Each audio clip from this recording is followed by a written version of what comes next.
The Nameless City by H.P. Lovecraft.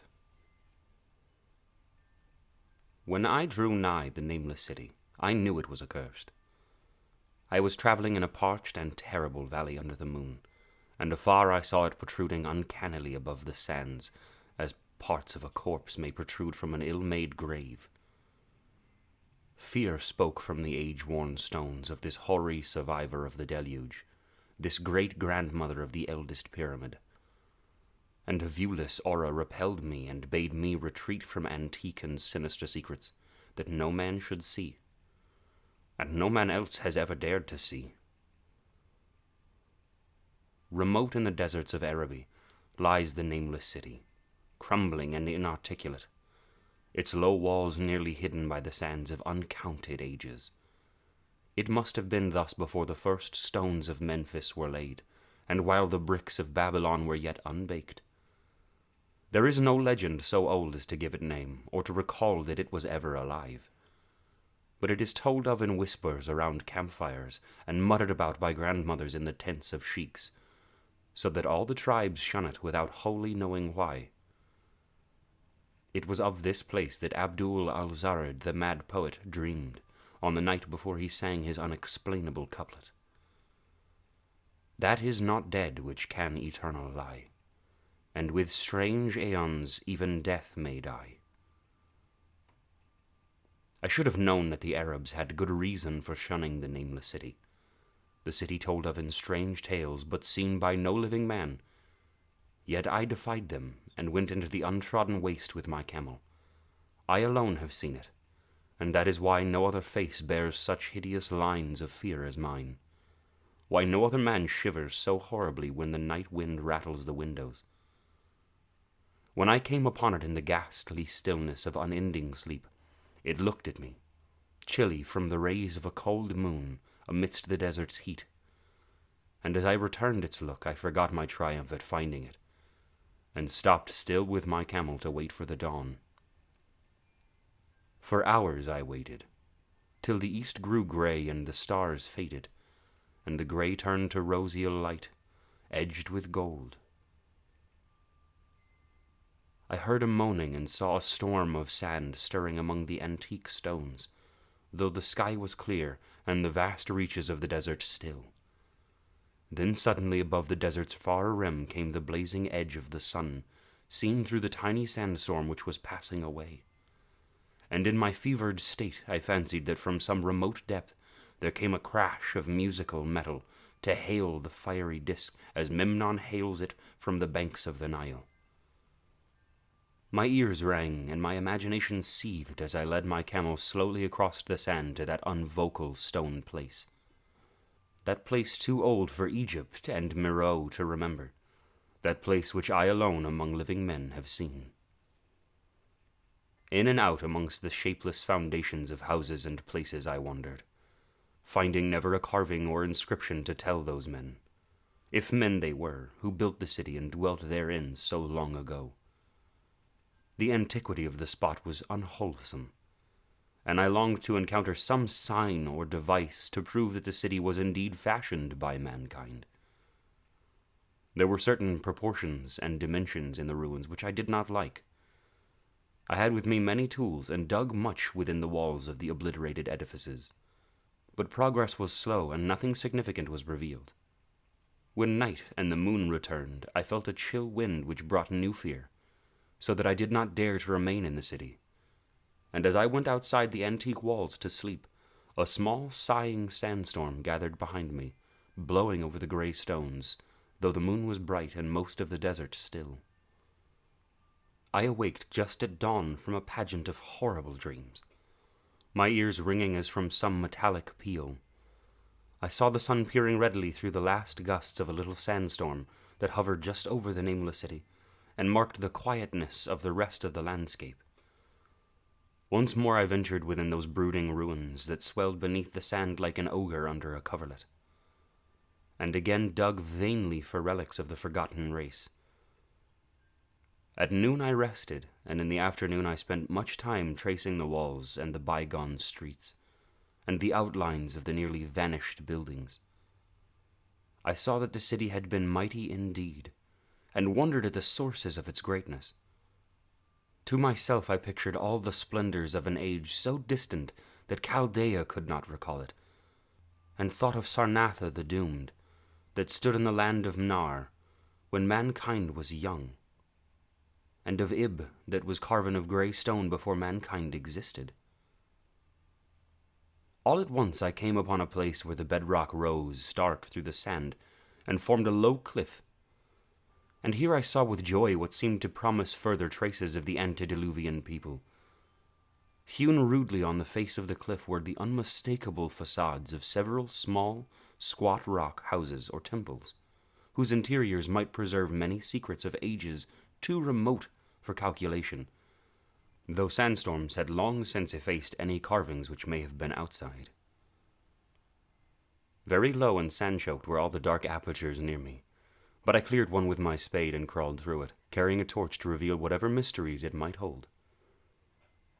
When I was inside, I saw that the cavern was indeed a temple, and beheld plain signs of the race that had lived and worshipped before the desert was a desert. Primitive altars, pillars, and niches, all curiously low, were not absent, and though I saw no sculptures, no frescoes, there were many singular stones clearly shaped into symbols by artificial means. The lowness of the chiseled chamber was very strange, for I could hardly more than kneel upright, but the area was so great that my torch shewed only part at a time.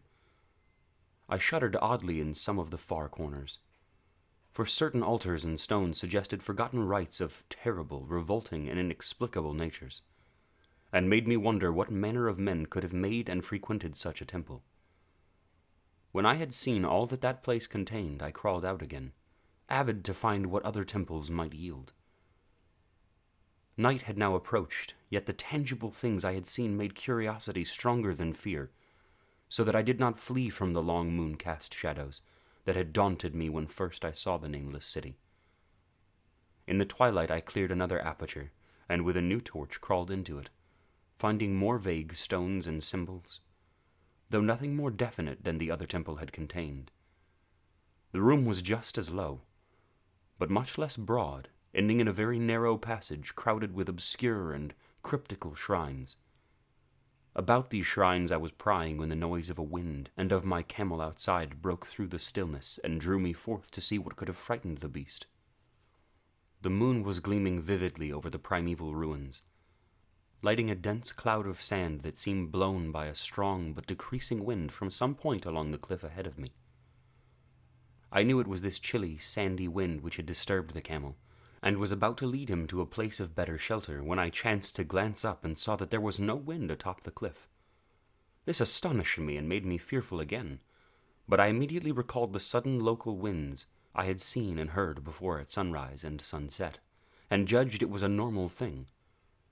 I decided that it came from some rock fissure leading to a cave, and watched the troubled sand to trace it to its source, soon perceiving that it came from the black orifice of a temple a long distance south of me, almost out of sight. Against the choking sand cloud I prodded towards this temple, which as I neared it loomed larger than the rest, and shewed a doorway far less clogged with caked sand. I would have entered had not the terrific force of the icy wind almost quenched my torch. It poured madly out of that dark door, sighing uncannily as it ruffled the sand and spread about the weird ruins. Soon it grew fainter, and the sand grew more and more still, till finally all was at rest again. But a presence seemed stalking among the spectral stones of the city, and when I glanced at the moon it seemed to quiver as though mirrored in unquiet waters. I was more afraid than I could explain, but not enough to dull my thirst for wonder. So as soon as the wind was quite gone, I crossed into that dark chamber from which it had come. This temple, as I had fancied from the outside, was larger than either of those I had visited before, and was presumably a natural cavern, since it bore winds from some region beyond. Here I could stand quite upright, but saw that the stones and altars were as low as those in the other temples. On the walls and roof I beheld for the first time some traces of the pictorial art of the ancient race, curious curling streaks of paint that had almost faded or crumbled away, and on 2 of the altars I saw with rising excitement a maze of well-fashioned curvilinear carvings. As I held my torch aloft, it seemed to me that the shape of the roof was too rectangular to be natural, and I wondered what the prehistoric cutters of stone had first worked upon. Their engineering skill must have been vast. Then a brighter flare of the fantastic flame showed me that for which I had been seeking. The opening to those remoter abysses whence the sudden wind had blown. And I grew faint when I saw that it was a small and plainly artificial door chiseled into the solid rock. I thrust my torch within, beholding a black tunnel, with the roof arching low over a rough flight of very small, numerous, and steeply descending steps. I shall always see those steps in my dreams, for I came to learn what they meant. At the time I hardly knew whether to call them steps or mere footholds in a precipitous descent. My mind was whirling with mad thoughts, and the words and warnings of Arab prophets seemed to float across the desert from the lands that men know to the nameless city that men dare not know. Yet I hesitated for only a moment before advancing through the portal and commencing to climb cautiously down the steep passage, feet first, as though on a ladder. It is only in the terrible phantasms of drugs or delirium that any other man can have had such descent as mine. The narrow passage led infinitely down like some hideous haunted well, and the torch I held above my head could not light the unknown depths towards which I was crawling. I lost track of the hours and forgot to consult my watch, though I was frightened when I thought of the distance I must be traversing. There were changes of direction and of steepness, and once I came to a long, low, level passage where I had to wriggle feet first among the rocky floor, holding my torch at arm's length beyond my head. The place was not high enough for kneeling, and after that were more of the steep steps, and I was still scrambling down interminably when my failing torch died out. I do not think I noticed it at the time, for when I did notice it, I was still holding it high above me, as if it were ablaze. I was quite unbalanced with that instinct for the strange and the unknown which has made me a wanderer upon earth, and a hunter of far ancient and forbidden places. In the darkness there flashed before my mind fragments of my cherished treasury of demoniac lore, sentences from Al-Hazred, the mad Arab, paragraphs from the apocryphal nightmares of Damascus, and infamous lines from the delirious Image du Monde of Gouthier de Metz.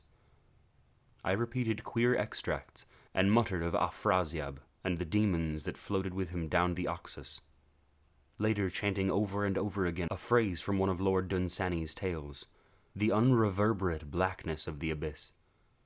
Once, when the descent grew amazingly steep, I recited something in sing-song from Thomas Moore until I feared to recite more. A reservoir of darkness, black, as witches' cauldrons are when filled, with moon drugs in the eclipse distilled, learning to look if foot might pass, down through that chasm I saw beneath, as far a vision could explore, the jetty sides as smooth as glass, looking as if just varnished o'er. With that dark pitch the sea of death throws out upon its slimy shore. Time had quite ceased to exist when my feet again felt the level floor, and I found myself in a place slightly higher than the rooms in the 2 smaller temples now so incalculably far above my head. I could not quite stand, but could kneel upright, and in the dark I shuffled and crept hither and thither at random. I soon knew that I was in a narrow passage whose walls were lined with cases of wood, having glass fronts. As in that Paleozoic and abysmal place I felt such things as polished wood and glass. I shuddered at the possible implications.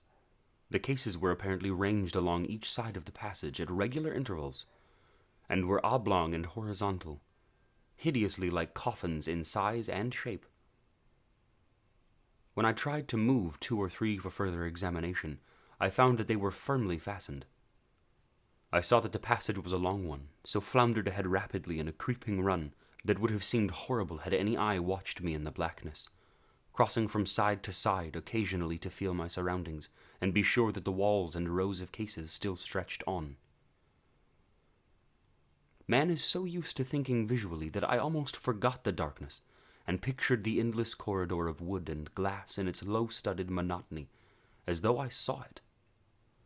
And then in a moment of indescribable emotion, I did see it. Just when my fancy merged into real sight, I cannot tell, but there came a gradual glow ahead, and all at once I knew that I saw the dim outlines of the corridor and the cases, revealed by some unknown subterranean phosphorescence. For a little while all was exactly as I had imagined it, since the glow was very faint, but as I mechanically kept on stumbling ahead into the stronger light, I realized that my fancy had been but feeble. This hall was no relic of crudity like the temples in the city above, but a monument to the most magnificent and exotic art. Rich, vivid, and daringly fantastic designs and pictures formed a continuous scheme of mural painting whose lines and colors were beyond description.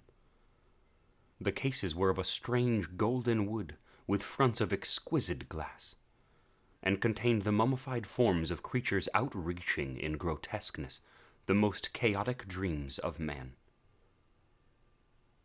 To convey any idea of these monstrosities is impossible. They were of the reptile kind, with body lines suggesting sometimes the crocodile, sometimes the seal, but more often nothing of which either the naturalist or the paleontologist has ever heard.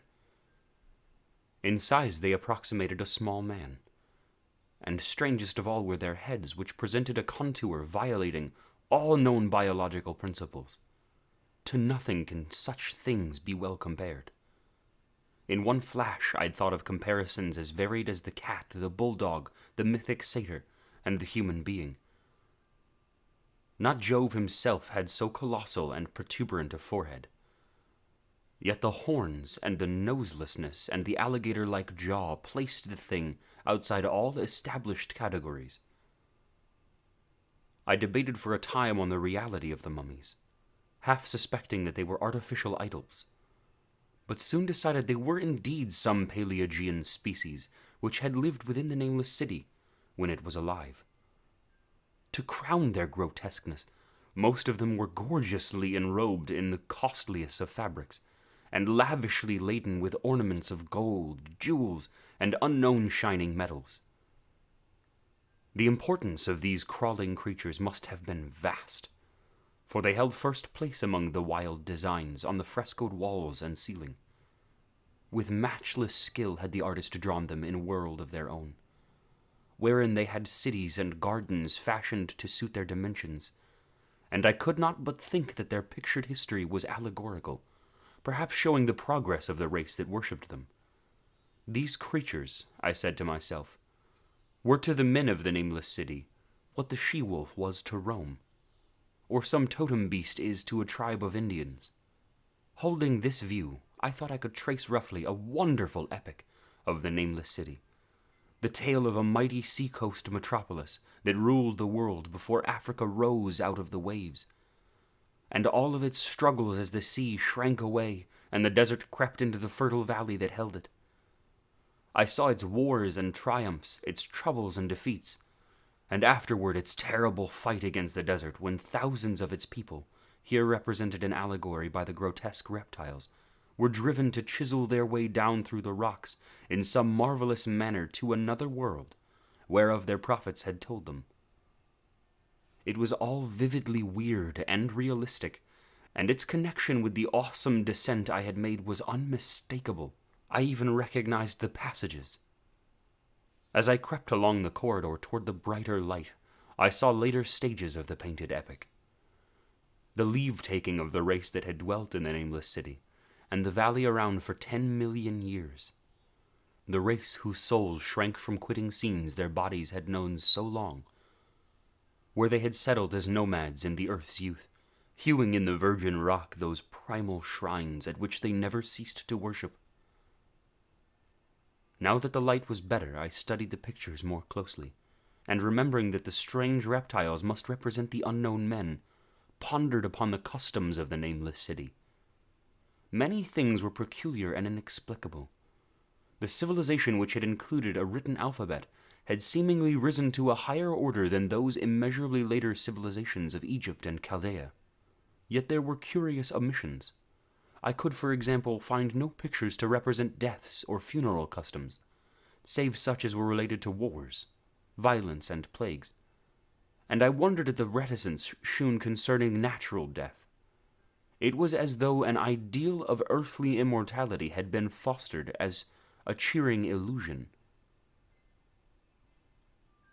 Still nearer the end of the passage were painted scenes of the utmost picturesqueness and extravagance.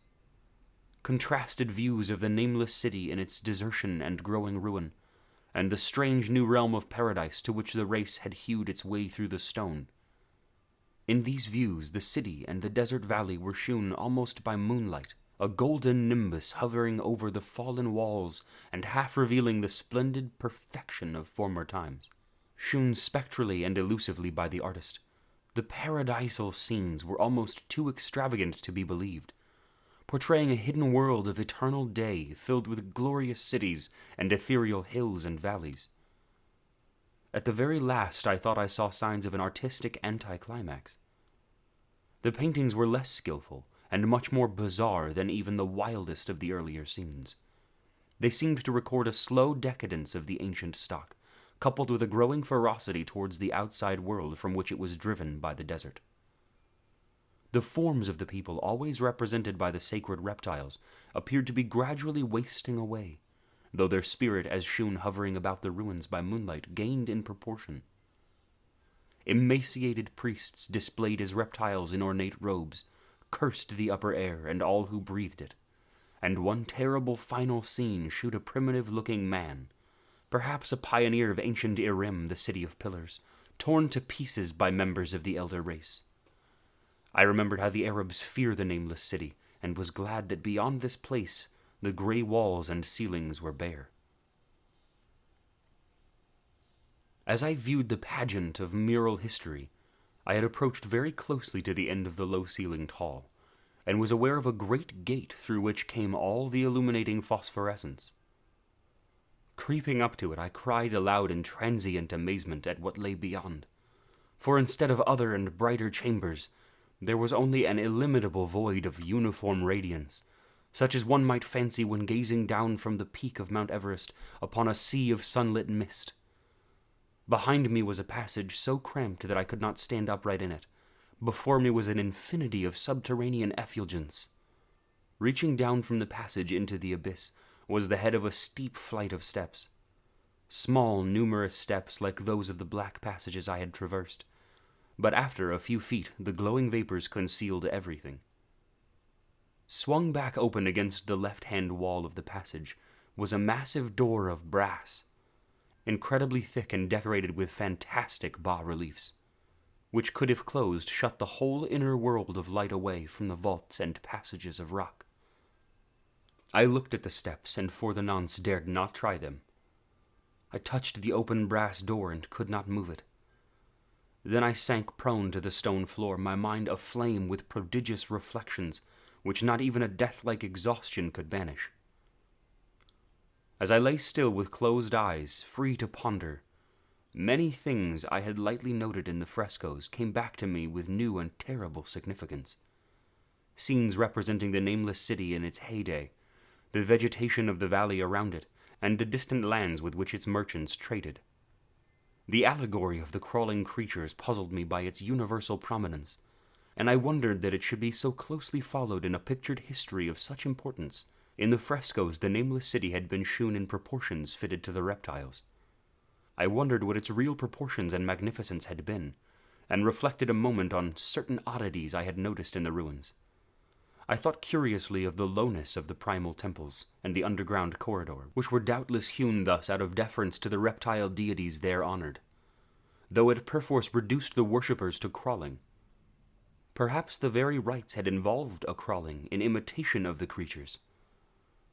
No religious theory, however, could easily explain why the level passage in that awesome descent should be as low as the temples, or lower, since one could not even kneel in it. As I thought of the crawling creatures whose hideous mummified forms were so close to me, I felt a new throb of fear. Mental associations are curious, and I shrank from the idea that except for the poor primitive man torn to pieces in the last painting, mine was the only human form amidst the many relics and symbols of primordial life. But as always in my strange and roving existence, wonder soon drove out fear, for the luminous abyss and what it might contain presented a problem worthy of the greatest explorer. That a weird world of mystery lay far down that flight of peculiarly small steps, I could not doubt, and I hoped to find there those human memorials which the painted corridor had failed to give. The frescoes had pictured unbelievable cities, hills and valleys in this lower realm, and my fancy dwelt on the rich and colossal ruins that awaited me. My fears indeed concerned the past rather than the future. Not even the physical horror of my position in that cramped corridor of dead reptiles and antediluvian frescoes, miles below the world I knew, and faced by another world of eerie light and mist, could match the lethal dread I felt at the abysmal antiquity of the scene and its soul. An ancientness so vast that measurement is feeble seemed to leer down from the primal stones and rock-hewn temples in that nameless city, while the very latest of the astounding maps in the frescoes shewed oceans and continents that man has forgotten, while only here and there some vaguely familiar outline of what could have happened in the geological aeons since the painting ceased and the death-halting race resentfully succumbed to decay. Life had once teemed in these caverns and in the luminous realm beyond. Now I was alone with vivid relics, and I trembled to think of the countless ages through which these relics had kept a silent and deserted vigil. Suddenly there came another burst of that acute fear which had intermittently seized me ever since I first saw that terrible valley and the nameless city under a cold moon, and despite my exhaustion I found myself starting frantically to a sitting posture and gazing back along the black corridor towards the tunnels that rose to the outer world. My sensations were much like those which had made me shun the nameless city at night, and were as inexplicable as they were poignant. In another moment, however, I received a still greater shock in the form of a definite sound, the first which had broken the utter silence of the tomb-like depths. It was a deep, low moaning as of some distant throng of condemned spirits, and came from the direction in which I was staring. Its volume rapidly grew till soon it reverberated frightfully through the low passage, and at the same time I became conscious of an increasing draught of cold air, likewise flowing from the tunnels and the city above. The touch of this air seemed to restore my balance, for I instantly recalled the sudden gusts which had risen around the mouth of the abyss each sunset and sunrise, one of which had indeed served to reveal the hidden tunnels to me. I looked at my watch and saw that sunrise was near, so braced myself to resist the gale which was sweeping down to its cavern home, as it swept forth at evening. My fear again waned low, since a natural phenomenon tends to dispel broodings over the unknown. More and more madly poured the shrieking, moaning night wind into that gulf of the inner earth. I dropped prone again and clutched vainly at the floor for fear of being swept bodily through the open gate into the phosphorescent abyss. Such fury I had not expected, and as I grew aware of an actual slipping of my form toward the abyss, I was beset by 1,000 new terrors of apprehension and imagination. The malignancy of the blast awakened incredible fancies. Once more I compared myself shudderingly to the only other human image in that frightful corridor, the man who was torn to pieces by the nameless race. For in the fiendish clawing of the swirling currents there seemed to abide a vindictive rage, all the stronger because it was largely impotent. I think I screamed frantically near the last. I was almost mad. But if I did so, my cries were lost in the hell-born babble of the howling wind wraiths. I tried to crawl against the murderous invisible torrent, but I could not even hold my own as I was pushed slowly and inexorably toward the unknown world. Finally, reason must have wholly snapped, for I fell to babbling over and over that unexplainable couplet of the mad Arab Alhazred, who dreamed of this nameless city. That is not dead which can eternal lie, and with strange eons even death may die. Only the grim brooding desert gods know what really took place, what indescribable struggles and scrambles in the dark I endured, or what Abaddon guided me back to life. where I must always remember and shiver in the night wind till oblivion, or worse, claims me. Monstrous, unnatural, colossal was the thing, too far beyond all the ideas of man to be believed except in the silent, damnable small hours when one cannot sleep.